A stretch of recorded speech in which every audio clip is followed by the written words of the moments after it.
I got to match your intensity now, right? With the intro. I might go different intensity next time. You just don't know. Shit. You don't know. Bigot! Bigot is my podcast! Bigot! Bigot is my... Bigot! Bigot is my podcast! Bigot!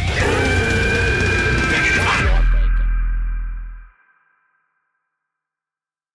What's going on, man? Hey, So we're on a phone right now. we jumped the gun. Yeah. We were so excited to watch AEW Revolution that we did not do our intro And outro. or outro for the show that we just did with Michael. From the band Quiet. Yeah, which was also a really, really cool interview and a fun show. It was a really awesome interview, really cool show. But before we get into that, let's talk to our buddies in Rivals. We should. Let's talk to our buddies and rivals. So here they are. Thanks for hanging out with us again. It's April 8th. New. This is fucking nuts. This has not happened before this. In fact, everybody smells way worse. Totally. Way been worse 4 than you days. smelled before. But now we're back with Rivals. Yeah, we are back with Rivals. And they have a new single out. It's Rivals Appreciation Month. Rivals Awareness Month. Yeah, both of those things. Indeed. If you're aware of them, then you should appreciate them. Indeed. And if you don't know who the fuck they are, you should be do aware now. of them because they're fucking awesome. And you should appreciate And them. then appreciate them. Yeah. Exactly. It's a 1-2 punch. So Body blow uppercut. now that the new single is out, there's a video out for it too now. Yes. How do you guys go into the music video process? Like, is that something that you guys have when you write the song, do you kind of have something already set? Like, okay, we're going to go into this music video this way. Or is that something that happens out of that thing? This is a big I think question. Yeah. It's different every time, to be completely honest. Uh-huh. we do think like cinematically when we do write those. So I think in essence we like to think that all of our songs could essentially be music videos in some form.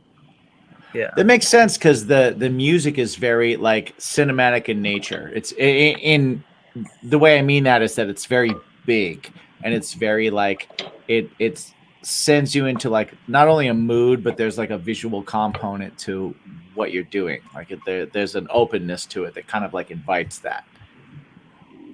Well, good.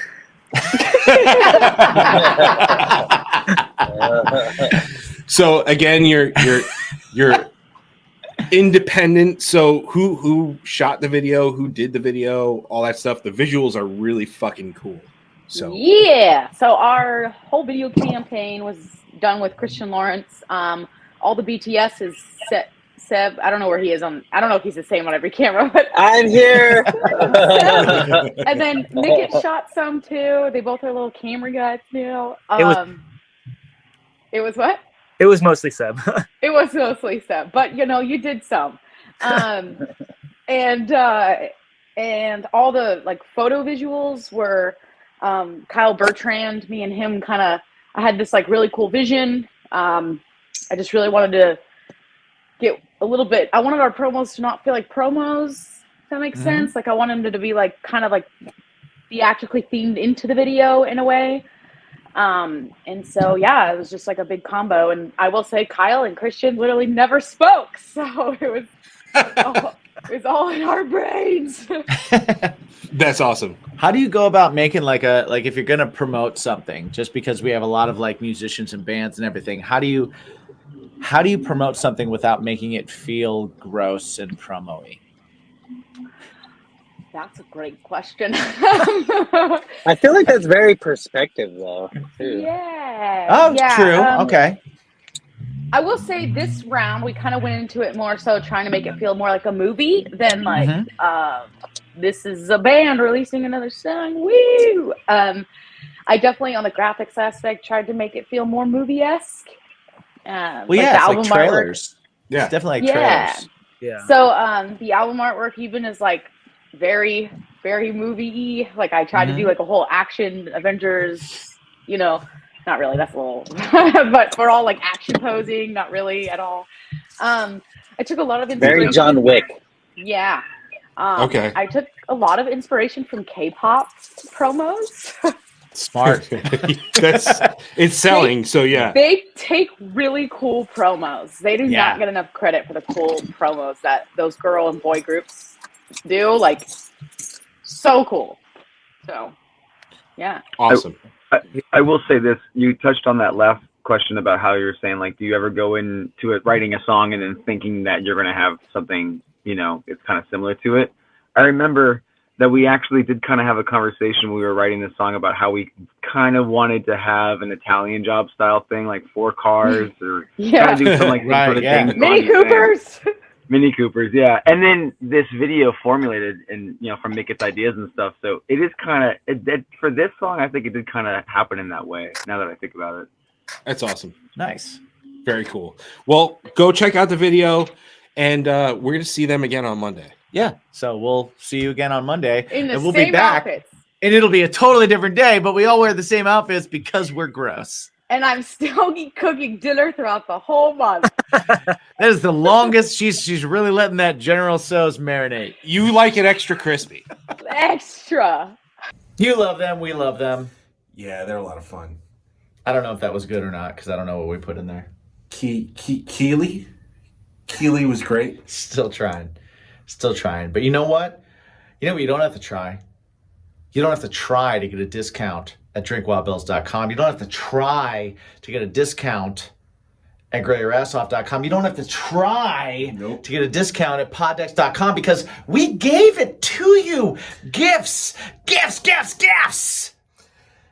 10% off using the promo code BACON. That's right. And you know what else you can do if you value your nutsack, The nether regions. beanbag, the Bellas Yes, use the promo code BACONPOD. at You get manscaped.com. 20% off. At manscaped.com plus free shipping. Yeah. Check it out and check this interview out because we want to watch this right now. So we're jumping away from you right now because we're hacks. We're totally hacks. It's his fault. Don't point at me. We're hacks. So enjoy. So we got a new sponsor. Yeah, sweet balls, bro. Thanks, buddy. I'm pretty sure you can guess by that conversation that our new sponsor is Manscaped. Yes, Manscaped, a company that I'm very familiar with. Me too. Few years now. I've been using their products, and I tell you what, my marbles have never been shinier. I actually got their lawnmower 3.0. Yes, which it has skin safe technology, and they've just upgraded to the 4.0. And let me tell you, I loved the 3.0, but the 4.0 is just so much better. It's got a light on it. Do I really need a light? Yes, you do. Visual aids. Yeah, Visual aids you are absolutely important do. sometimes, For sure. Sometimes in those crevices, that upper leg, inner crease. Yes, agreed. It's a tough spot. So the Perfect Package 4.0 contains the Lawnmower 4.0. Yes. But one of the things that I am a big fan of is the Crop Reviver. As Yes. they call it. It is they call it the Ball Spray Toner. Yes. So it's those marbles. what else is in the Perfect package as well is the ball deodorant. Yes, It's the Crop Preserver. It's an anti-chafing. So when you walk a lot, I don't know about you, but sometimes I get the chafing. I should probably lose weight, but instead I use this. I'm just a fan. I've always been a fan. I was super excited when you told me that we got the email from them saying that we could now offer a discount to our listeners. Yes. I thought that was super cool. So And men and women can use it too. Absolutely. It's not just a man thing. So if you want, you can get 20% off. Yeah, your order is now. a big deal. That's a big deal. Pretty awesome. Use the promo code BACONPOD. You get 20% off at manscaped.com. So go ahead to manscaped.com. Save yourself 20%. Yeah. Use the promo code BACONPOD and make your marbles clean. 20% and off. shiny. Check it out, manscaped.com. Highly recommended and used by your boys here at Bacon Is My Podcast. like I said, keep those marbles shiny. Whoop, whoop. Mm-hmm. Hey, everybody, this is Matt from the band Title Holder, and you've been consuming what's fucking shit. Hey, everybody. Hey, everybody, this is Matt from the band Title Holder, and you've been consuming Bacon is My Podcast. And what's your bacon? I'm going to tone it down a bit. Welcome, everybody, to Bacon is My Podcast. I need to put like smooth jazz behind that in the intro. Just be like, hey. Do you play jazz flute? Yaz flute is how it's pronounced properly. Aqualung. Okay, Ron. Hey, Aqualung! Welcome to Bacon is My Podcast. Today, we've got our buddy Mike Scarabino from the band Quiet here hanging out with us. What's up, dude? Hey, guys. How's it going? Glad to be here. Yeah, you know, it's funny, too, because fellow Long Islander. He's a fellow Long Islander, so he's probably, I mean, he's got to be within 20 miles of us. Yeah, it's the same time but he's still remote as it is where we are. We don't get that a lot, but here we are. Cheers to you, sir. Yeah, sir, man. Right back at you. So, what are you drinking over there? Yeah. I'm drinking Miller Genuine Draft, my favorite beer. Little MGD. Nice. I got to tell you. We have the Jameson. Nice. MGDs are what I learned to drink on. Was it really? Yeah. So we used to buy beers from my friends' parents. They would sell us 12 packs for $20. That sounds like bad parenting. Well, it wasn't my parents. Right. But yeah, that's that. And like, you know, so I didn't get the natties and the Bud Lights and stuff like that. I was MGD is where I started. Started strong. And I remember I went to Yingling before I was able to drink. And everybody was like, Yingling? Like that's pretty specific. Like we're talking 20 years ago. Right. And they're like, yeah, well, Yingling, what the fuck is that? It's like it's drinkable beer. That's what that is. But yeah, man, that's wonderful. I love. I've seen a security hologram of Anakin killing Yanglings. Wow! Yes. I've also seen one of those. Yeah. Star Wars guy. Hey there, Anakin guy. This is dangerous. But I would share that my love for MGD kind of started out when I was only like 15. It was my sister's favorite beer. Her name was Jacqueline. Unfortunately, she is not with us anymore. In fact, this year would be 10 years since I lost her. But it was her all-time favorite beer. So it's kind of an honor thing for it being my favorite. But I loved it before it all happened. Oh, yeah. Well, that is awesome. So I will cheers to that, my friend. Cheers to her as well. Absolutely. That being said, walking into so what a lot of people probably don't know is that we belong to the same scene. Yes. We have played shows together and stuff. Yes, and we don't have a lot of like guests that we've mingled with and stuff like that in real life, but we've had the pleasure of playing with him and hanging out with him. And one of the places the place that I've played with him is Mr. Beery's, and Mr. Beery's has all sorts of crazy fucking beers, like all sorts of like super high end and all that kind of stuff. I was gonna say, how do they feel about you going, hey, you got any MGDs? But they do have buckets of Miller High Life. Yeah, they are like good too. $20. They are doing it's like $20 for five bottles. Mm-hmm. So I was gonna say, how do they feel about that? But then I'm like, oh shit, I go there, and when the first thing I do is I'll load in, and then I'll go and get a bucket of Miller High Lifes. So there goes my first question.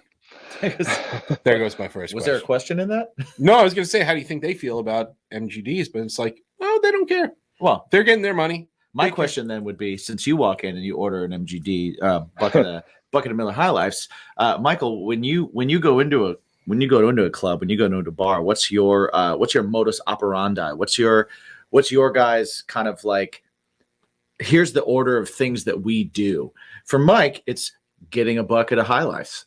That's no. That's at Beery's because they have a bucket of High Lifes for $20. What's your guys' kind of move when you go in?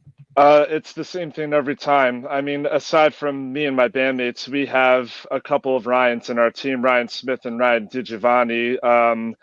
He's our in-ear monitor tech and guitar tech, respectively. So we work together as a team. We bring our in-ear rack systems in, and I set up my guitar effect rack.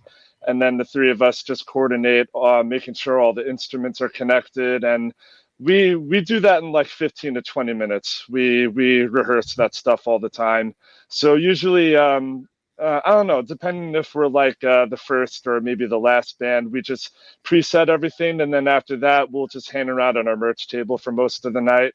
We don't really drink during our events until after we've played because we're just so self-conscious about all of our voices, sort of. So we don't ever like to jeopardize our ability to do that. Because, like, yeah, that's the thing. All three of us are lead singers and have lead vocal parts on all of our songs. So it's definitely not as exciting as you guys getting a bunch of beers. But that's okay, you know? To be fair, it lasts me through the whole night, even if we're closing. Right. Well, no, I think that's cool though, and it also brings up the fact that like your band has, well, one, you're three people, but also you're three people that all handle lead vocal duties as well. Which is what brought you to the point where it was like, because previously, give a little bit of a background. A little bit more of a, you know, kind of like you put a band together that was kind of a solo project. It was more kind of behind what you were doing, and then that grew as the band became more integral to the writing and integral to the songs. What kind of was the transition to, hey, let's all handle lead vocal duties as well, because that's unusual? Okay. Well, I mean, going in order, I mean, since we first started playing together in 2016, Whiskey and Julie always, you know, expressed how much they enjoy singing too. But since I already had a lot of songs written as the lead vocalist, you know, they just always let me have it. But then in one point in 2017, we did our first EP together, and Whiskey and Julie had a lot of presence with, you know, leads in different sections and harmonies.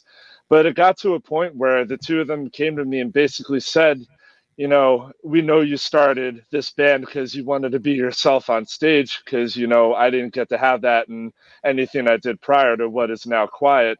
Right. So they pretty much expressed that to me too. They said, we love to sing and we want to do this too, and we think it can make a great impact on the sound. And at first I was definitely very hesitant because, you know, I'm the kind of person that makes a plan and I want to see it through, and having, you know, my bandmates being lead singers too almost felt like it was getting into my own spotlight a little, which might sound, you know, a little stubborn, but I feel like everyone's right to feel that way when they have a vision. But then, of course, I realized, like, with all the bands I listened to, like, heavily, like 311, Linkin Park, and whatnot, I'm like, oh, well, I mean, it would kind of be just like this. And if we ever get to a point where we got to play long sets, no one has to worry about vocal fatigue. So I'm like, okay, this could actually be really cool. So by the time it was like mid-2018, we intentively started writing songs that had mixed lead vocals, or one would just take control of another. And it was a little difficult for me to like write like that at first, because I noticed a trend where if one person was like the mastermind in the instrumental, that person would kind of like take control of the vocals for the whole song.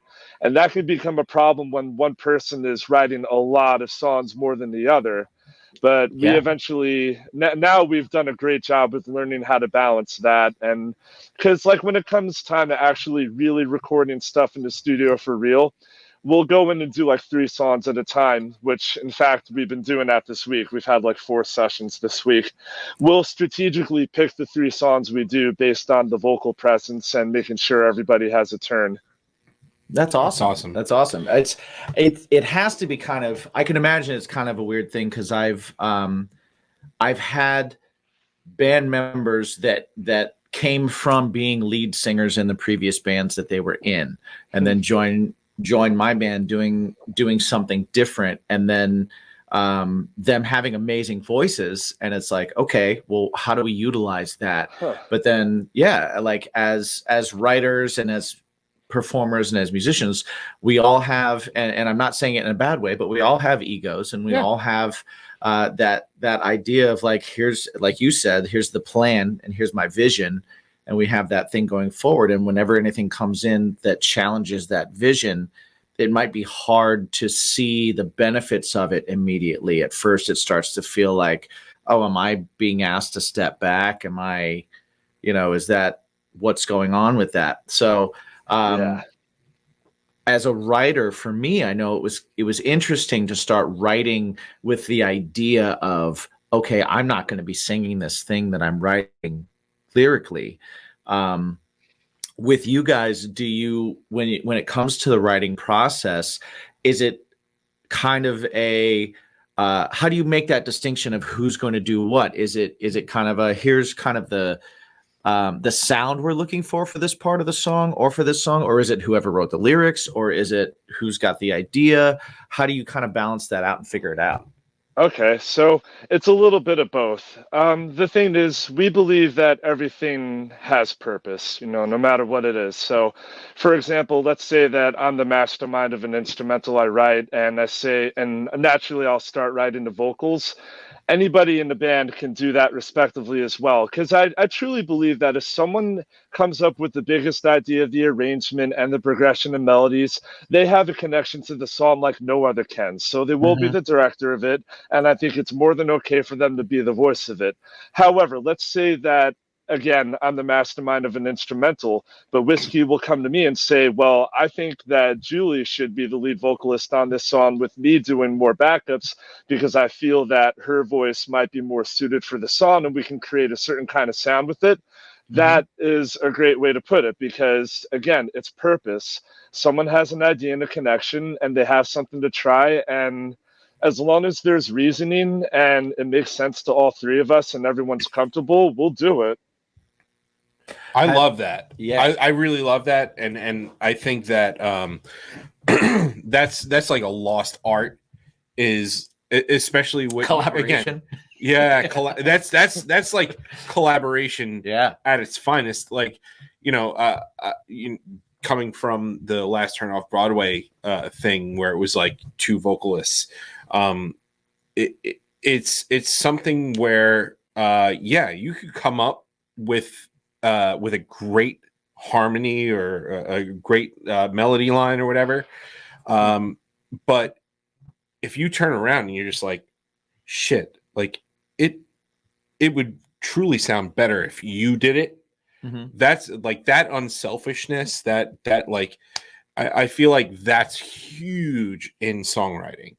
And Absolutely. especially collaborating, and especially when you have multiple singers and stuff like that, that's a hard thing to swallow in the beginning. Well, I think it also speaks to the fact of that you're truly a band, instead of individual musicians that are trying to get their shit that are playing collective music. A band always kind of thinks for, and I've said it a bunch of times, like the song is our God that we're trying to please the whole time, right? And if the song needs this voice, then the song should get that voice, no matter what that does to my want to do it, or my ego or anything like that. When you have a band of people that can think in terms of that, I think it's pretty special. And so for you guys to be able to kind of do that and make that work, like, I don't want to overstate how like cool that is, because that's not a normal thing. That takes time, and that definitely takes trust, and that takes lots of trust, a lot of stepping back and allowing that thing to happen. So kudos to you guys for making that choice, and to you also, especially for having a situation and then saying, I'm going to change this situation to better reflect the people that are playing it, versus going with this original vision that I had and being able to kind of adapt and stuff, which is pretty awesome. That's It's unusual. huge. Yeah, I mean, I appreciate it. I mean, that goes right along with the point that I was about to make. The most important principle foundation is communication. As long as you're able to communicate what it is with each other and everyone's agreeing to be that way, open-minded and willing to listen to the reasoning, you can make anything work. And that's what I think really makes our band so special. We have been together for 6 years as the same three people, and we have experienced so many different instances, from the easiest to the most dramatic stuff. And, there's always probably that one instance every year where it's like, oh man, this is crazy. Is this a breaking point? But no, when we talk Right. about it, everything's okay. So I think it definitely reflects on how we make our music. That's Yeah. awesome. Communication's key, man. I love another thing that is great is the fact that you're three people, but you guys have, and you've alluded to, the in-ears and all that kind of stuff. You guys have tons and tons of textures and things going on in your music that is just so cool. So like your show isn't necessarily just like, hey, three guys just fucking, slamming at their guitars, which could be cool. Which is awesome. Yeah. But it is like an experience. It is totally an experience. So like, have you always approached music that way in terms of like creating a soundscape as opposed to, this is a song and I'm just going to get it done. Right. I mean, honestly, it's just always, okay. The way I think I want to answer this is, like I see your point, but I think, regardless of what kind of instruments are in it or not in it, I think it's just always been about the way that like me and Whiskey would write our guitar and bass parts in the beginning.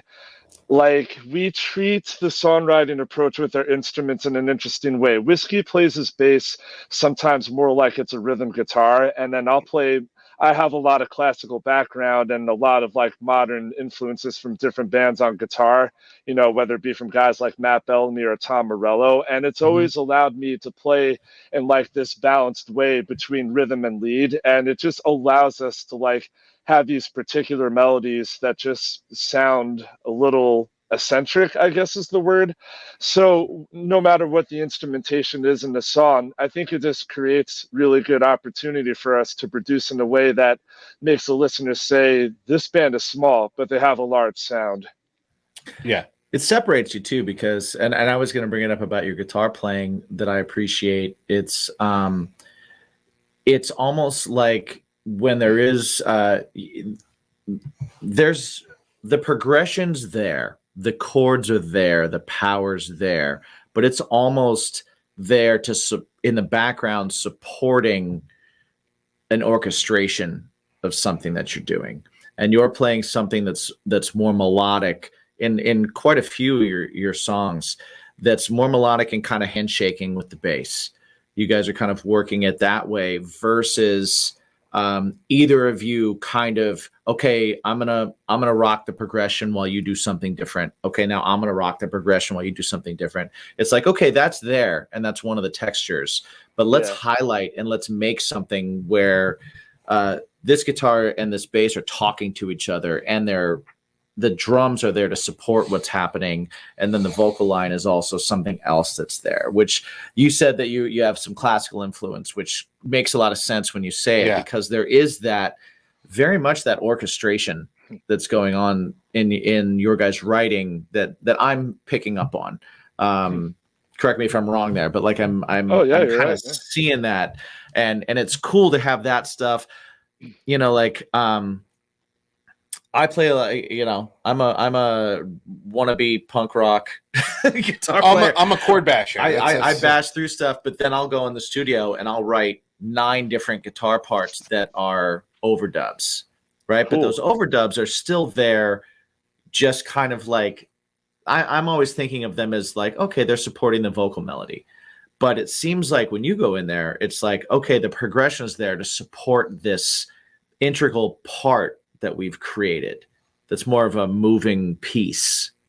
Is that correct? Am I off there? What am I No, seeing? I would definitely say that's true in so many ways. I mean, in the instance of our newest single, "There's No Escape," I I was going to mean bring that up. that song has like, oh man, I think that song literally has like 12 different lines of guitar. Mhm. And when we were recording it in the studio, our producer Ryan Schumer, he was actually almost running out of how many channels he's allowed to have in a Pro Tools session, because Right. every single line of guitar, we quad tracked everything, we doubled everything with different amps and guitars and pickups and all that stuff. And it was some of that. I recorded guitars for 3 days in a row, 8 hours every day, if not more, and it was like the greatest experience. But anyway, not to strain from the point. Right. So yeah, in that song, there's like in an instance with like the pre-chorus, I have two guitars that are like in 16th picking, but they're doubled with another one in another octave. It almost sounds like a synth, Yeah. like oscillating with each other. Yeah. But then I'll have another, like just what I like to call a guitar pad, where I just slap a lot of reverb on it with like a crystal pad as an effect, Mhm. and I'll just play the bar chord and let it ring out. Yeah, it's stuff like that where I just like to create this. We like to create this immersive universe where you're just surrounded by all these sounds, as long as nothing is like competing with each other, which is an issue we were having at first. We kind of overproduced some of these newer songs, so they had a little too much going on at some points. But you live and you learn as you go through being creative. Hey man, it's you gotta cross the line to know where it is. You know what I mean? Yes, Like definitely. I would much rather have someone tell me to dial it back than to have someone always asking me to go. What else can you do? Go What more. else can Like, you do? you What got else something can you else do? for me? Yeah. Like, I'd rather have them go, okay, you gave me 20 ideas. We're gonna keep 12 of them. So now we got to take away. Yeah. That's always, to me, that's a better situation to be in, and I see that. And it's funny because like I watched your playthrough video for that. For Just Go Alone. Yeah. Yeah. And I'm watching the playthrough video and I'm like, and I'm seeing what you're doing. And I'm like, wait, there's something behind what he's doing that's really cool that he's not doing right now.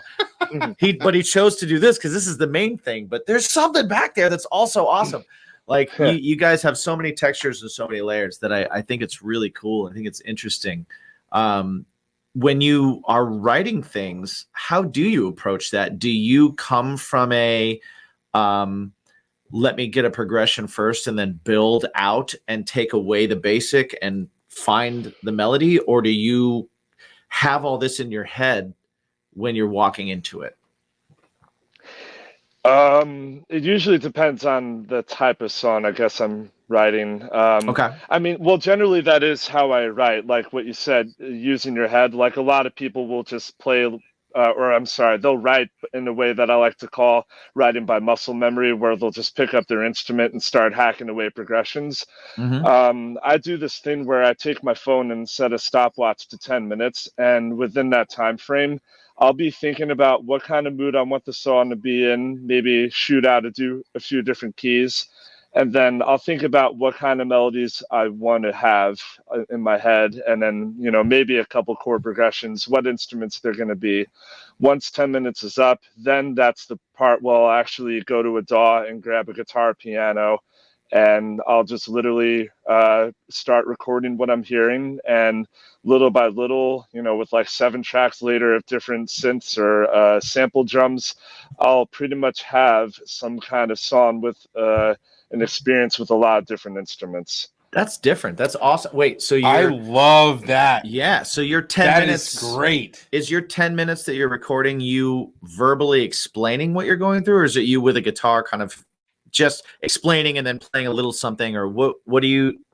So the 10 minutes with the stopwatch, I'm not doing anything at all. I'm literally just thinking my head. And then when the 10 minutes is up, I'll first, what I actually kind of left out is I grab a guitar and then I play the melody be around a little bit to, just make sure that it can be done. And if there's anything I don't like that might be better, that's when I'll try it.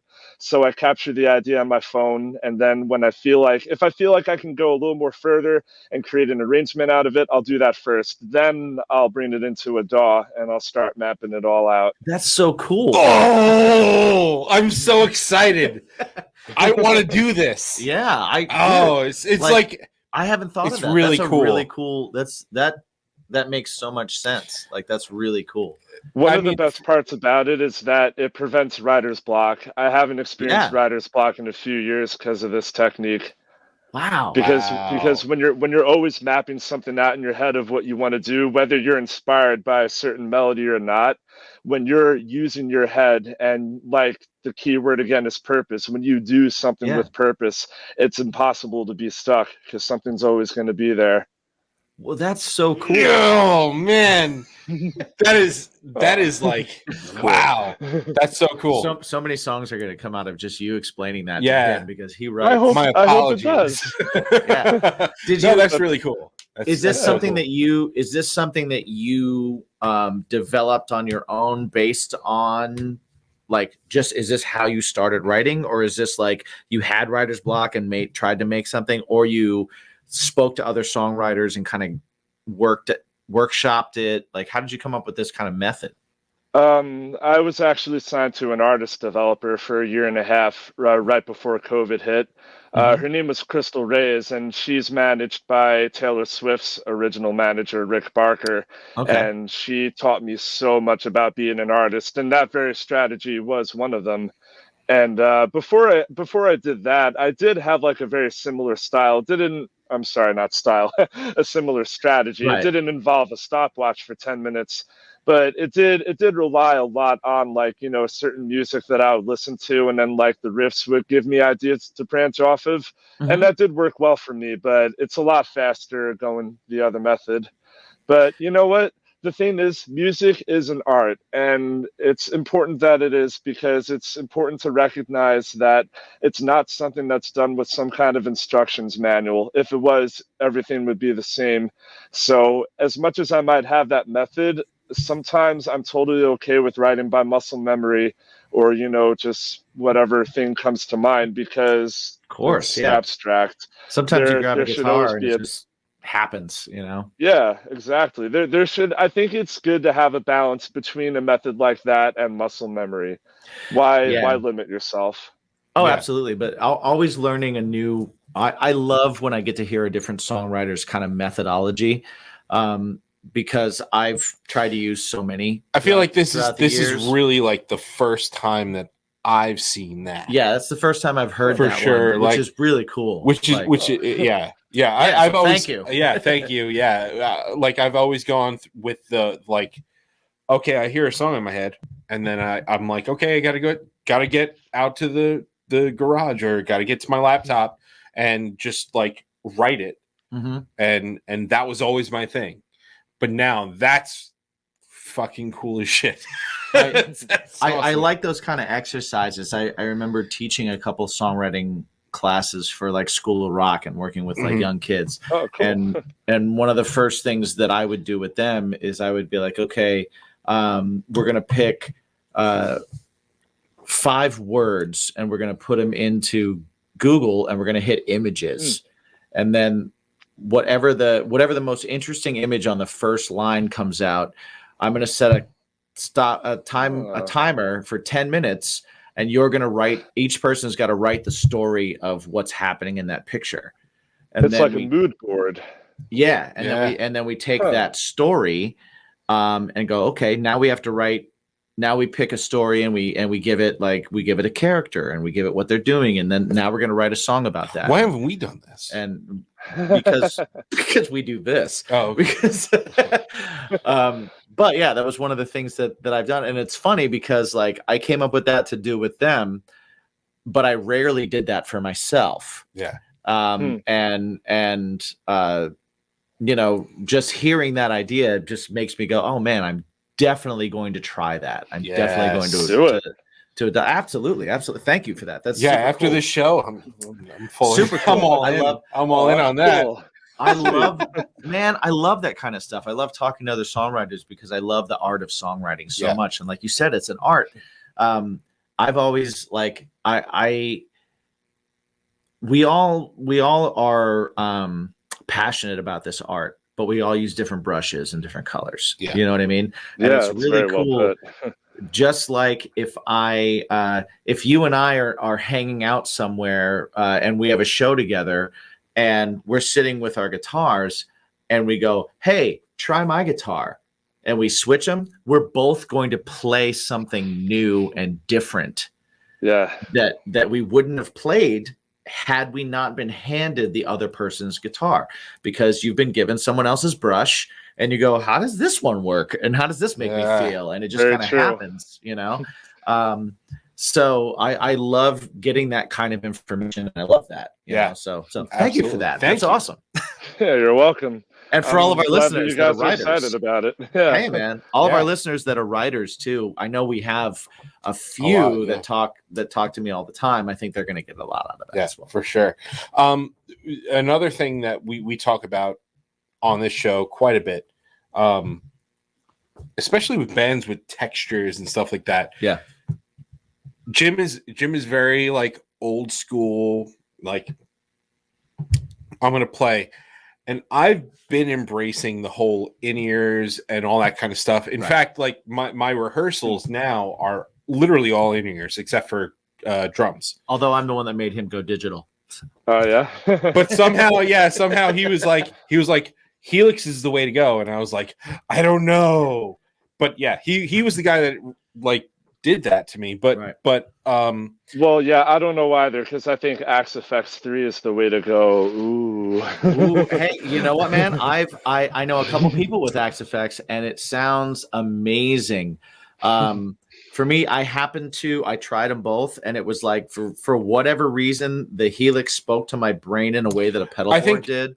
Yeah, I think that's what hooked me on Helix too. But sound-wise, the whole like, holy shit, they sound so good. Because I've got a lot of people who definitely have more Axe FX minds. Yeah, and they're like, well, why are you tweaking knobs and stuff? I was like, because I fucking can.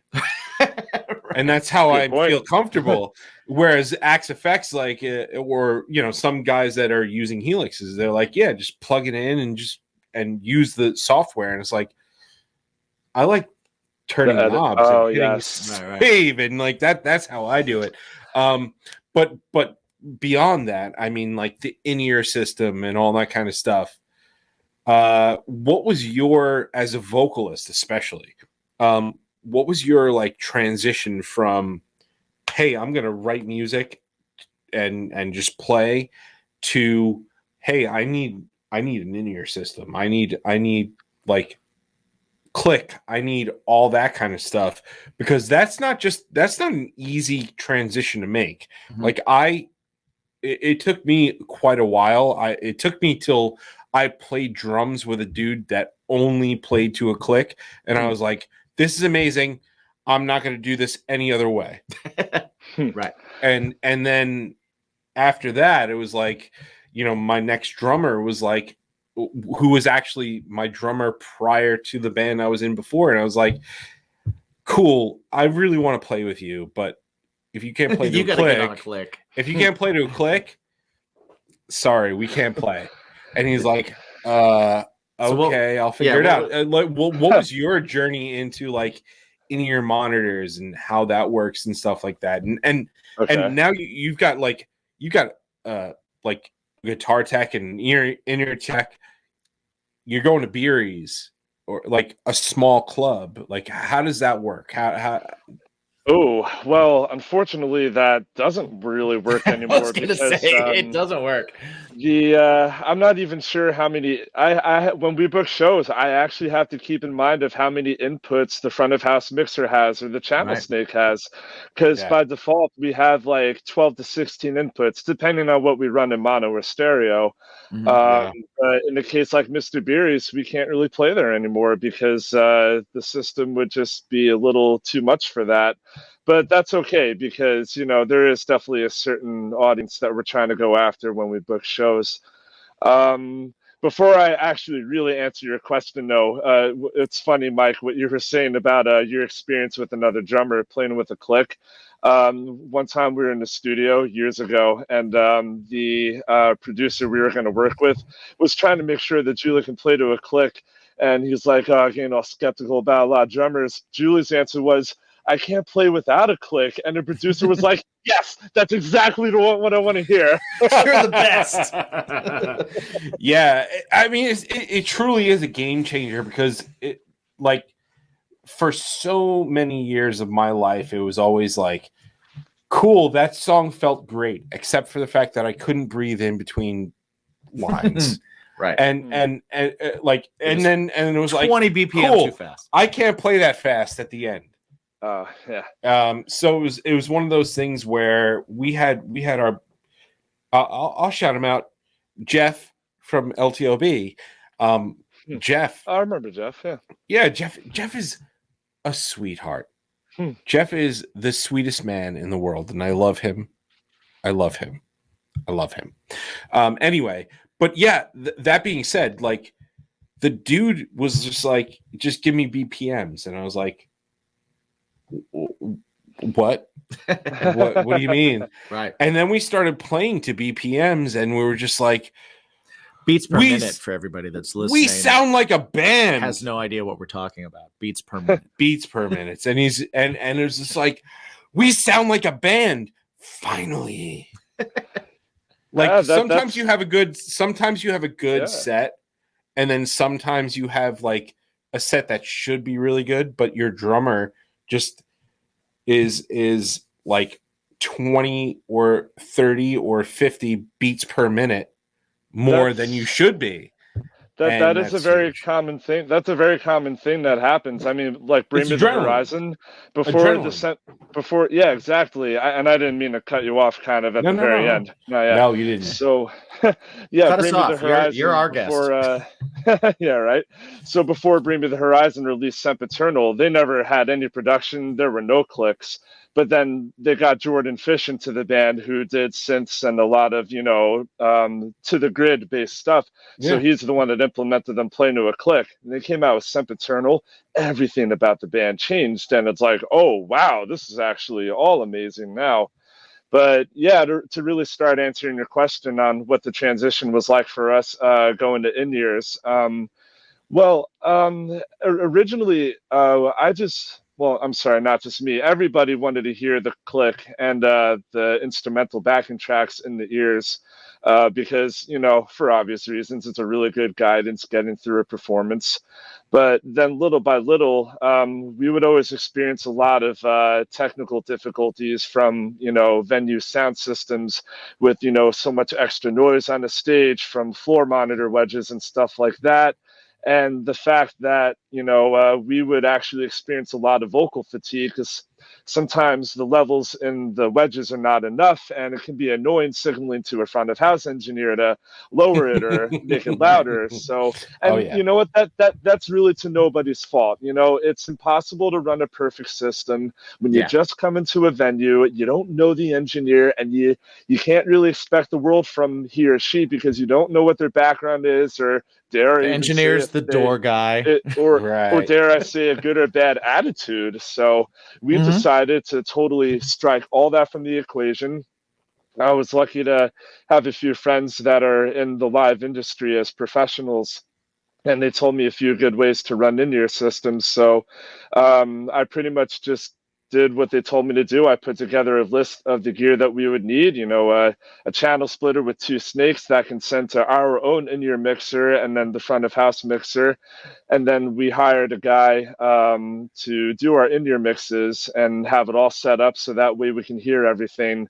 And then on our first show with this whole new rig, it was unbelievable. I don't even have a floor monitor when I play. Everything's nicely balanced. So overall, it was a very, very amazing experience. It definitely took us a little while to get used to it, but once you do, all 3 of us equally love playing like that. But to kind of add on to this, I'm also a very big expert with MIDI. my pedal board is not really pedals. It's just a MIDI controller. It's the Mastermind GT by RJN Music Technology. And what I can do is I can assign buttons to however I want to run my effect rack, but I also have it wired to an Ableton session. And I have Ableton has different scenes for each song, and you can assign MIDI codes for each song. So each guitar effect preset on the Mastermind will be assigned to a song, and each preset has a button of its own that will command a song in Ableton to start the track. So no one in the band even has to touch a computer. Even if we didn't have a tech on the stage, the show could be run like it's just one man flying a ship. So we have all that going on. That's ridiculous. Well, that's amazing. Yeah, but that raises a question for me. Like, did that at all change how you approached playing a show? Does that take away from your ability to just shut your brain off and enjoy playing a show now that you're kind of doing that? Or does it help it because now you just know what you're going to sound like and you don't have to worry about it? Exactly. It's the complete opposite. With the sense of having our own in-ear mix preset saved on our mixer, we never have to tweak anything when we get on stage. But if there is an instance where we sound check and we need different levels, Ryan Smith will just signal to him like what we need, higher or lower, and he'll do that before the show, and we're good to go. But usually we don't even need to. But then as far as everything else with, the MIDI control in Ableton, the way from the smallest detail when we set up our songs and our click tracks, we have everything in a way where, like, if we know we want breaks, we'll put them there, and then we'll have like another stick sample when everybody has to get ready again. We'll even have like voices in our ears being like, 10 seconds, this song is coming on. So I guess what the bottom line I'm really trying to make is I like to set our rig to be our minds. No one has to think on the job. Like, there's even some songs where I can go 4 songs in a row without even touching my pedal board, because every Ableton scene can have what's called a follow action, where it'll just launch a scene without me having to touch anything, and it knows that it's next in the set list. And in a lot of cases, if there's some songs where I got to focus on, just singing and playing guitar because stomping on a switch will just take me out of focus, I can automate the preset and scene changes too. Oh, wow. That's so cool, man.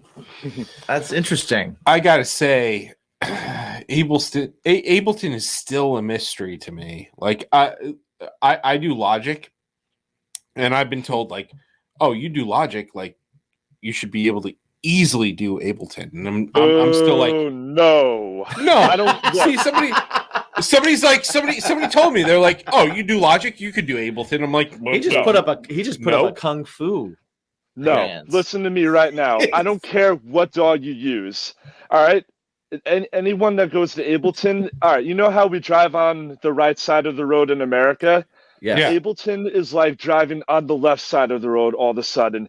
Every single thing is on the opposite places of each other, and it almost has a language of its own.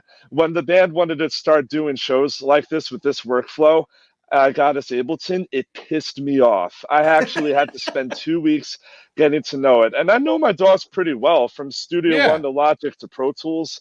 Ableton is the weirdest, but if you really are patient with it, it can be the greatest thing that's ever happened to you. You'll never see me being a creative in Ableton, but for running a live show, oh my God, it's the best. Well, you're already talking about like function over changes and stuff. Over it's like art. Oh shit! Ableton can switch your fucking. I don't know any of these things. It can switch your. I have a Helix, but I still have it set up to be 3. I do love in-ears. I'm a screamer though. That's the one downside. So it does change the dynamic, but you literally just pop your in-ear out and it's good. I found it took me away from the audience. Do you find that happens at all, or are you? Not really. No, not really at all. I mean, my in-ears, I have the hell are they called? Oh, they're West Tones, and they Okay. only have a couple drivers, but they're very well fitted to my ears. And like when I put them on, like if I'm just in the basement and you're on the other side trying to talk to me, no, I can't hear you. But when you're in a live show, even though I'm wearing in-ears, all the mics on the stage are gain states to a certain way. They're gonna manage to pick up somebody's voice one way or the other in the audience, so I'll still be able to hear that. And plus, someone in the audience is going to be shouting because they know if they want to be heard, they got to speak loud somehow. Right. That's true. That's true. Yeah. I remember I tried in-ears, and it was years ago. It was like I was probably on my second or third like tour, and I got in-ears because I was like, well, like half the places that we play when we're on tour, you don't know what you're walking into, like you walk it's like, oh yeah, we have a PA, and it's like two 10-inch PA speakers, and they put them behind you, and you're like, no, that's not how it goes.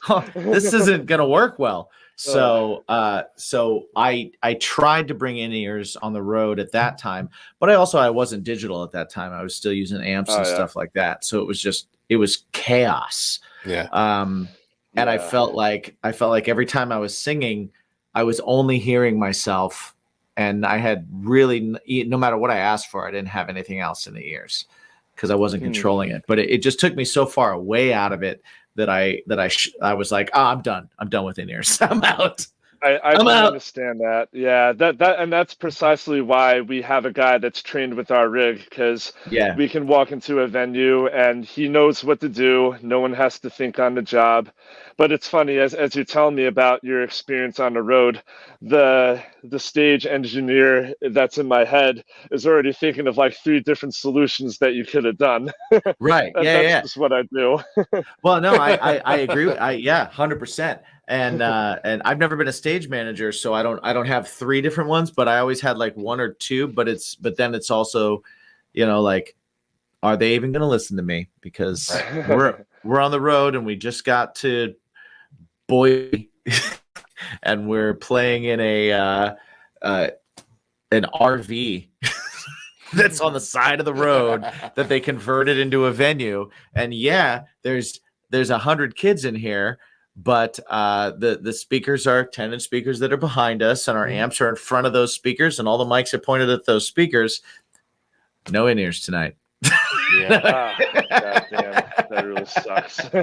It does, but you know what I mean? Like I don't know how much touring have you guys done? How much like road stuff? We have actually never been on a tour before. We are very, very strict on making sure that there's the cash flow and means for it. But I think this year we might be doing our first one. No, it's definitely smart. And then also, like if the past 2 years have told us anything, it's that you need to have a different plan. You need to kind of plot things out a little bit better, because anybody that was doing kind of what we were doing and being like, okay, part of our thing is going on the road for 3 weeks or a month or whatever. Yeah. And then coming back and then working to the next time we're on the road. That just doesn't financially help you, and it doesn't work. In the air. It doesn't work anymore anywhere. Always. So you're on the right track. You're on the right. What I'm saying is yes to you, and I'm learning a lot. Yes, yes. So before we go any further, what we do have to do is pay some bills. Yeah. So we're gonna violently shift tone here. We're gonna away from music. Away from music. Okay. And into, let me reach over here. We've got the pod decks, right? Pod decks. It's for budding podcasters. It's for people who need to break the ice. Yeah. It is decks of cards with 50 cards in each. Yes. And they have a different question or episode idea or icebreaker, weird conversation starter. Exactly. It's a conversation starter. And when you don't have verbal diary like we have, right, it helps. Or a guest that can talk to you about music stuff for hours. hours. Forever in the day, yeah. Amazing. So what we like to have our guests do is we like to have them pick from one of these decks and then pick a card from that deck that they pick. Completely randomized question. Indeed. So what we have is the episode deck. We have the interview deck. We have the interview deck 2. We've got Would You Rather, What the Heck? And then they've got some new branded stuff. Yeah. One is the What the Fuck deck, which has got this really cool, like, backward That's the one we're gonna MTV do. thing. But then there's also, Michael, just relax for a second. There's also the How Dare You, which has to be said that way. Right. Oh, also, God. what the fuck has to also be said that Yeah, way. yeah, you also have to say what the fuck that way. But yeah, this has like a little popcorn A and little movie style popcorn thing. so sir, which one would you like to choose Which from? deck would you like? What the fuck? I like it. Ooh, I like that. All And right. he even did the voice too. You have to I- do the voice. It's the only way. We have a vocal session in the studio tomorrow, so I'm not going to do anything aggressive. I'll use my head voice. Go for that head voice. Go for the head voice. What the fuck? Love that. All right. So while Mike is shuffling these to make sure that it's a truly randomized question, I'll just let everybody know that you can go to poddex.com. You can check out all these decks. You can buy one at a time. You can get groups. They put them together. They also have merch. They have an app, all that kind of stuff. If you decide you want to get something over there at poddex.com, use the promo code BACON Because everything is better with bacon. and get 10% off of your order. Okay. So This is the way. this is the way. So we're gonna have a drink here. We might have to talk Star Wars after this. All right. I'm going to take the finger of power. I'm going to go from my left to my right, your right to your left. You tell me when to stop, sir. I have started moving.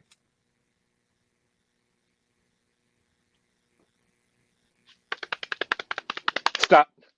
All right. Your question. Michael, would you ever consider writing to someone in jail as a pen pal? No. What the? No. I like that he almost went, what the fuck, from the what the fuck deck. Yeah. I will say there was a past band member of mine in something heavy, not in Last Turn Off Broadway, that did love to be pen pals with serial killers. Yeah. Oh. Mhm. I thought you were that's going weird. to say that he liked to commit crimes or something. Does it everyone? I mean, I would. You said it, not me. But yeah, he's gotten like artwork done by different Yeah. murderers. Yeah, interesting Oh my stuff. God. Hey, did you kill someone? Why don't you draw me a flower? Yeah, that was a thing. Give me a macaroni It was a necklace. thing for a little while. We have there's two official members of Something Heavy. By the way, not one of them is bassist except for me. Maybe sometimes. So yeah. All right, so that was the Poddex question. Indeed. Now we've alluded to Star Wars a couple times now. Yeah. I'm just gonna ask, like, Michael, are you a Star Wars fan? Yes, absolutely. Programmed at birth. So what I want to ask is talk to me here. Book of Boba Fett. Okay.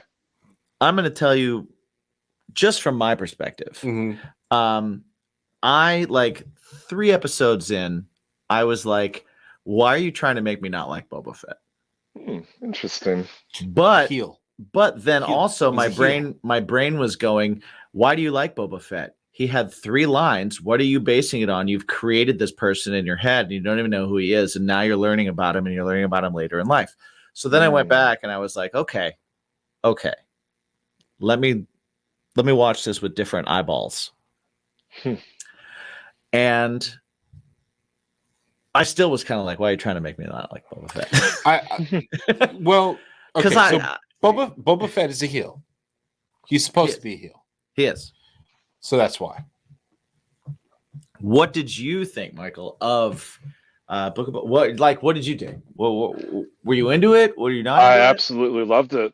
Okay. A lot. Cool. Yeah, I thought that the way that they orchestrated the whole plot and how they wrote it was really great. Because the show is called The Book of Boba Fett. Yes. You're telling a story, all the So you flashbacks. see everything. Yep. I thought that was really awesomely done. I definitely think there were some instances where I thought that the current events of where he was at the point could have been a lot stronger. I just felt like that's the part where every viewer has expectations.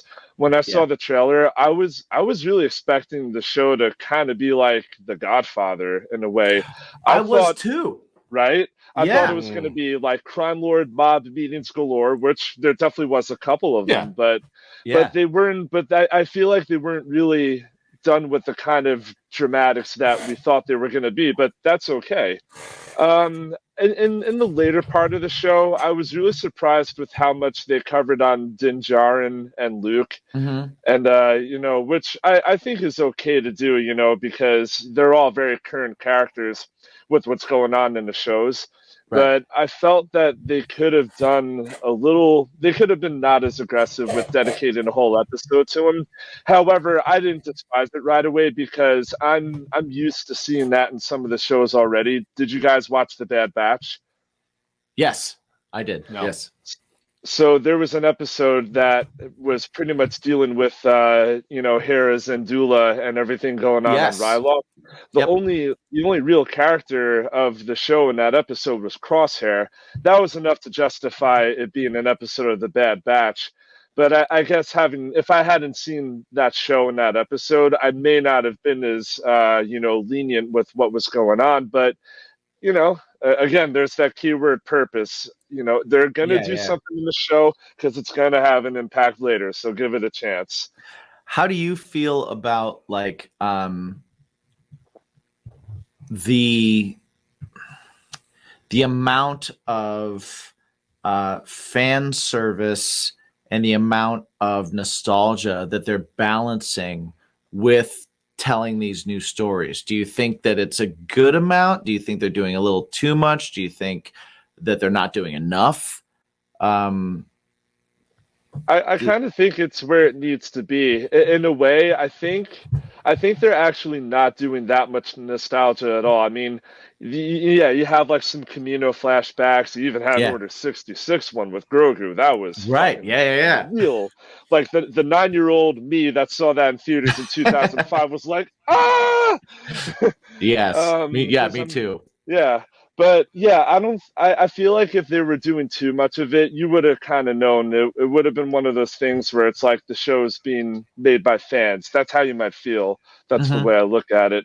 No, I think they're doing a great job with finally coming up with original plot lines and giving a forward direction.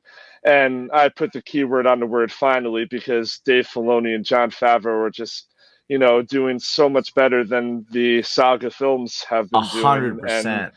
And the more that these shows are good, it just makes me more angry about the films. It makes you raise the question of how is it that we have these amazing shows, but we can't get one good movie? Oh.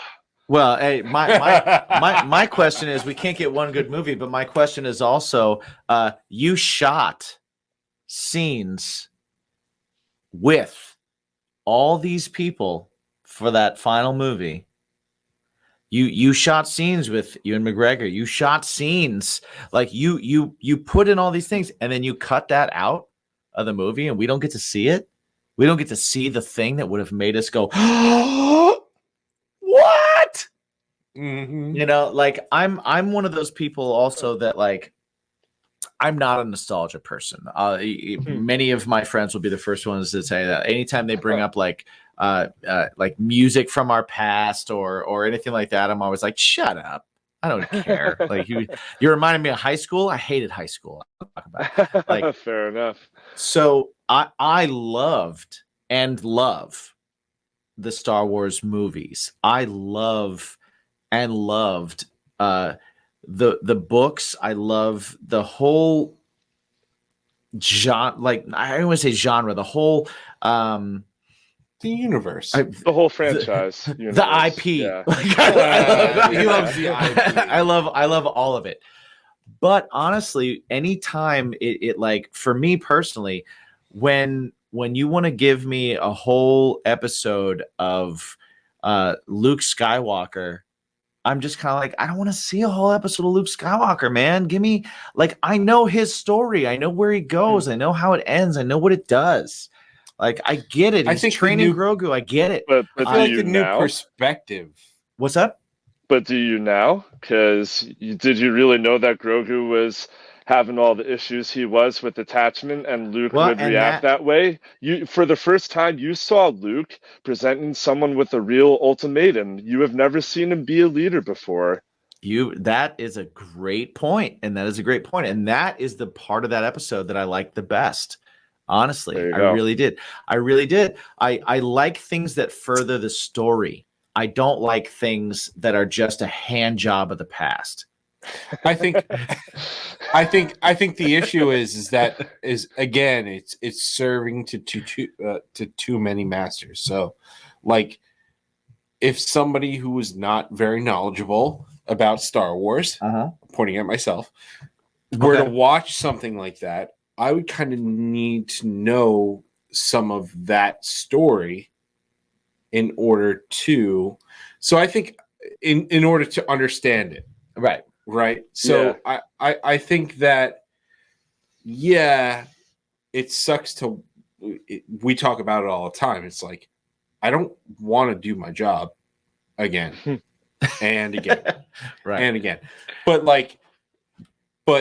if you're catering to a bigger audience and you have the possibility of them getting hooked in and going, cool, Luke did this. I'm going to get them hooked to Luke, and they're going to look at his whole story arc, right? Right. Okay. I think that is kind of what they're doing. All right.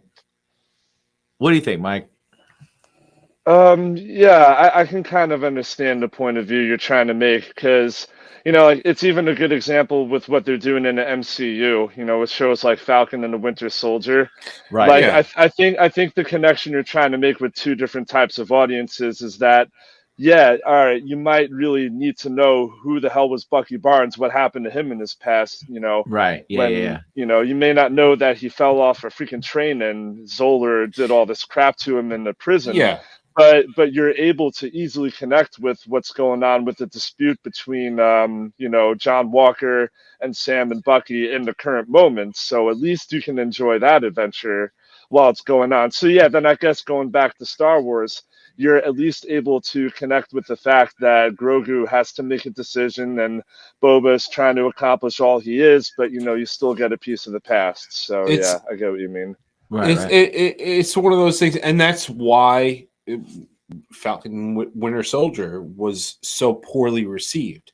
It's because I loved it. It was pretty poorly received, and it's because a lot of people were like, great.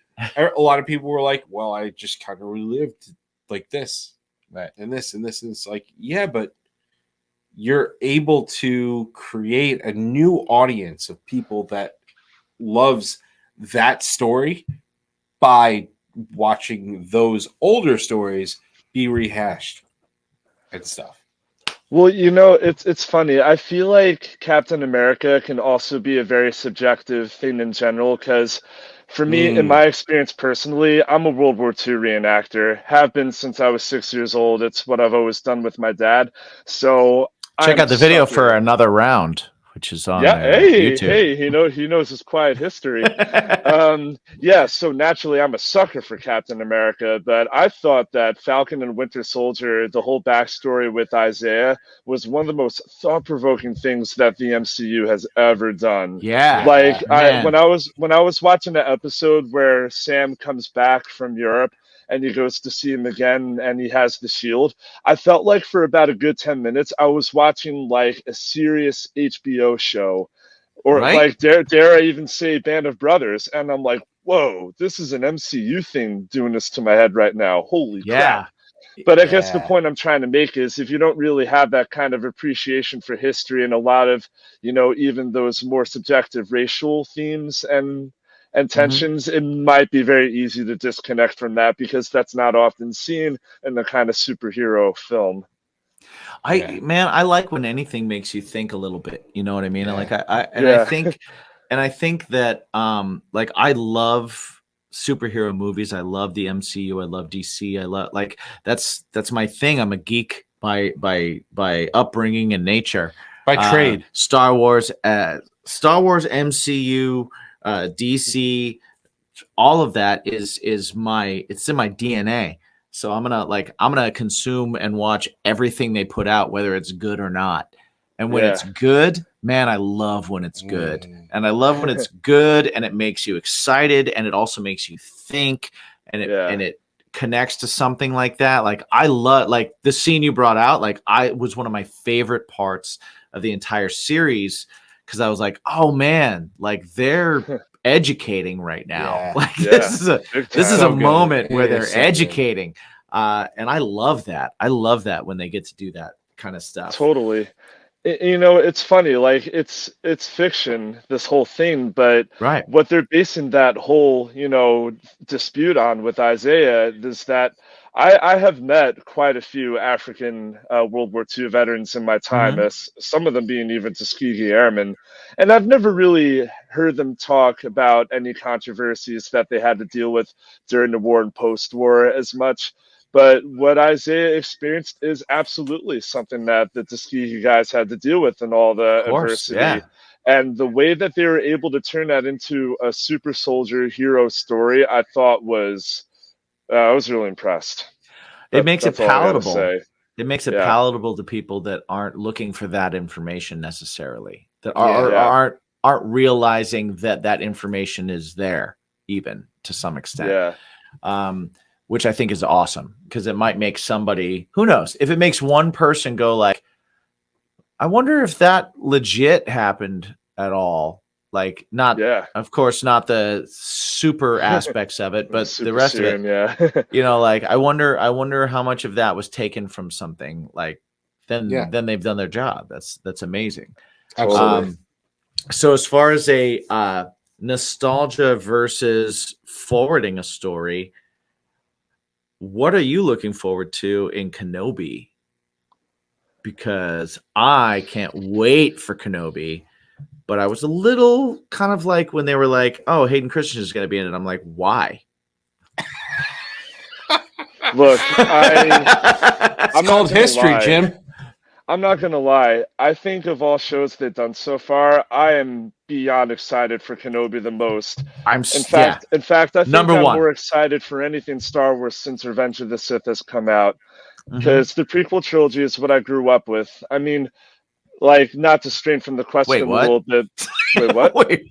The prequels are what you grew up with? Well, yeah. I mean, I'm a little younger than you guys. I was born in 95, so like when I was a kid, like I saw the originals before the Phantom Menace came out, but that's what I was going to ask. Of course. I guess what I'm trying to say is at a very impressionable age, it was easy for me to connect with the prequels. But like before I answer your question about the Kenobi show, like on a personal background with Star Wars, not a lot of people know this, but I was actually diagnosed with autism when I was only like 3 or 4 years old. I suffered from PDD, which was like Asperger's. And one of my biggest issues was being able to connect with people. I was very mentally slow and had a tough time making friends, and it definitely brought out a lot of temper and emotions within me. And when I was watching Anakin Skywalker dealing with situations, like when he was turning to the dark side, I found some kind of connection within the character and like comfort in a way of, even though Anakin didn't really make the best decisions and he let his emotions get too much in the way, it kind of taught me in life how to not approach a situation. and you know what you That's can do amazing, better. actually. Yeah. So, like, I mean, anybody that knows me as a musician knows that Matt Bellamy from Muse is my hero, and I'm always going to be obsessed with that band. That's Right. what Star Wars was for me when I was very, very young. That's really how I started a lot of my perceptions in life. Oh, But that's as awesome. far as the balance between new storylines and nostalgia with Kenobi, I'm very excited for them because I'm expecting them to show a lot of stuff about Obi-Wan with having a lot of regretful feelings as a master, what he could have done better to train Anakin. Um, if they, I really want them to have some flashbacks in the Clone Wars, which would be awesome That because would be it would be awesome. nice to actually see them in like their battle Jedi uniforms, like they were in the animated In the show. animated, yeah, To yeah. see that live action would be really, really cool. Um, and it would give such a more dynamic to Anakin's character, which the shows have already done that, you know. Hmm. Yeah, I can't really say that I have too many expectations. I feel like I might have spoken that up a little bit before, but no, I just it's a really big deal because like this is Obi-Wan, in my opinion, the best developed character in all of Star Wars, especially in the prequels. Hmm. I just really, really hope that they get this right of all things, and I hope it makes everybody feel something, and I just hope that it's good. Dude, I'm with you 100%. Like I'm one of those people that like I did not enjoy the prequels. I enjoyed aspects of them, and there were aspects of them that I did not enjoy. But I will say that what I did like about the prequels, my favorite part about them was that to me, to a lot of people, and I guess the goal was the Anakin Skywalker story, which I get and I understand 100%. And that's an incredible story, and it's a great one. But to me, the prequels were the Obi-Wan Kenobi story. And if I focus on that part of the story, that's where I get all my enjoyment out of those prequels. That's what I get out of it because I didn't enjoy the way that they told the Anakin story as much as I would have liked to, I guess. But I really liked Obi-Wan. I love the way you put that because not a lot of people are very into mythology, but Star Wars is absolutely mythologically based. George Lucas spent 100%. a lot of Yeah. time with some of his, I forget the name of the writer that he kind of like did a lot of development with Star Wars early in the day or just mythology in general. But in any myth, the main character is the hero. In many ways, the prequels don't have a hero because you know Yeah. that Anakin is going to fall, but in a sense that makes him a tragic hero. But Obi-Wan is like essentially the main protagonist right away because he's the first like good guy that you get to focus on, you know, when he's with Qui-Gon on the Separatist control ship. Yeah. But he is your main focus right away because you've already seen him, and he's, you know, the one that's being the master to Anakin all the way through it, and then eventually in A New Hope he'll resurface, and you know you're going to lose him in the middle of that film. But yeah, I think that's a really good point. I've never thought of it that way before. Yeah, well, Obi-Wan to me is the one that like the reason that I follow him is because to me he's the one that quote unquote fails. He's the one that like it's his story as he's picking up from his training from Qui-Gon on being a trainer and being the one to take Anakin and lead Anakin, and his quote failure is what brings about Darth Vader. Right? And it's not even so much Anakin and who he is and what he is. It's the fact that to me, the interesting thing is that Obi-Wan is going to go through this in his mind, just because I'm one of those people that second guess every decision I ever make in life. Obi-Wan could have been the one to make sure that Vader didn't happen, and has to live with the fact that he created Darth Vader. And that's what I'm looking forward to in the Obi-Wan show. I think I think a great thing that, and I hope they do this, but I think a great thing that they can focus on, in part with Obi-Wan and having a lot of regrets and looking back on his past and mistakes. One of the very first conversations in The Phantom Menace is that he says to Qui-Gon, well, Master Yoda always said to be mindful of the future, but then Qui-Gon says, not at the expense of the moment. Not at the expense of the moment. And which is one of my favorite scenes in life in general, actually, to use. But I think that they'll kind of touch with that on Obi-Wan throughout his quest of training Anakin, because one could probably say that he was not focusing on the present moment enough and trying so hard to make him reach his end goal of being a trained Jedi Knight. Yeah. And you know what? Let's circle that back around to being songwriters and musicians and singers and everything like that. Nothing is as important as being in the moment. Yes. Nothing in expense of the moment. Always live in the moment. Always be in the moment. Michael, we've taken up a lot of your time. I just looked at our clock and I was like, man, we were going. I'm not even mad. Yeah, dude, like I could talk Star Wars with you for another 2 hours. We can talk. We can talk a lot. So I will definitely extend the invite without even checking with Mike first about having you come back on the show. I think you should come back. Fun. You should That'd definitely come back with us. But we're gonna cut this one down now, just so that it's short enough for people to actually click on it and get to know a little bit about you. Yeah, because we don't want to scare them away. All right, so dude, thank you so much for hanging out with us today. It's been awesome. It's been we've cool learned something. Yeah, like we've learned as songwriters. Like we were like, fuck, I want to do that. I mean, not just from that, just talking to you guys as people, whenever I see you and your bands at shows, I'm always focusing on my own thing too. So my head's kind of in like a haze with other musicians. Always. So it was great to actually really get to know you guys a little more. So man, this was a lot of fun. We've probably met 20 times, and this is the time we actually met. So it's been awesome. Thank you so much. Yeah, it's been super cool. Before we go, please let all of our listeners know where they can find you, where they can find Quiet, where they can find the music, where they can find videos, everything possible on the socials and everything else and what you got coming up. You got it. So you can find Quiet's music or any of our content on social media with @BandOfQuiet. There are links in our bios and you can find everything you need, or you can head to our website, bandofquiet.com. Awesome.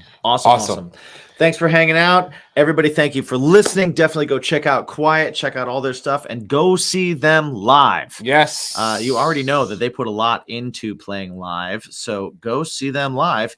And who knows, maybe we'll put a show together soon. Yeah. And fun. Also, we should definitely do that. We should definitely do that. We should do that. We'll talk. We'll talk. Yeah, totally. But I think it's test taking time. Oh, test taking time. Test taking time means what? It means what? It means everybody at home needs to reach down into their clean shaven beanbag, Manscaped. Manscaped.com. And ask themselves the most important question. The question. What is the question that you should ask yourself every day to make yourself have a better day? Michael, do you remember the question? Oh, fuck. There was a question. You know what? That's okay. He doesn't remember it because we've taken his brain everywhere. Yeah. So I'll tell you what. Everybody at home, just remember the question. The question is, what's your bacon? What's your bacon? Yes. What is your bacon? You enjoyed it. We enjoyed it. Good conversation. I'm going to try and write songs differently. Like, that's totally different. It's so different to write a song that way. And like, the way he just brought it up, I was like, ooh, I'm going to try that. I'm definitely going to try that. I'm excited to try that, actually, which is cool. We should try that as a collective. Yeah. Jimmy, where can they find you? Well, you can find me, Jimmy G Shoes, on all the socials. Just check them all out. And you can find my band Craving Strange at cravingstrange.net, which will then connect you to all the socials. We have new music out right now, new video out right now. Check all that stuff out. Where can they find you? Me, personally, you can find me personally at Me My Own Self Mike. My band is called Something Heavy. You can find it at Something Heavy Music. And on all like the digital the stuff things, on all the stuff things or whatever. And also you can find us like doing our thing. Yeah, you and I. Bacon is my passion. Passion. Also, on Spotify. Remember, at Bacon is my pod. Yeah, that's what we do. And also, baconismypodcast.com. Stay in the conversation with hashtag what's your bacon, hashtag bacon is my podcast, hashtag bacon is my pod. Let us know what you want to hear. Let us know what you want to do. Let us know what you want. Thank you to all you listeners so much. We appreciate you. We love you. Thank you to everyone that has visited and joined our patrons, our BIMP squad over at patreon.com/bacon is my podcast. Hope you guys are enjoying all the extra fun content that we have over there. And we're watching the AEW Revolution right now, so you know that this is in the past. So hope you liked it, and we'll talk about it probably in the future. Indeed. So, have a good night. Have a good week. Have a good weekend. Say have a good life. I almost did. That's awful. Right. I almost did, which is very. We're not breaking up with you. Which is very dismissive. I swear to God. No, we're keeping this going. We're not. We want to hold on to this. Hold on. You are the wind beneath my wings. Fly. Stop it. What's your bacon?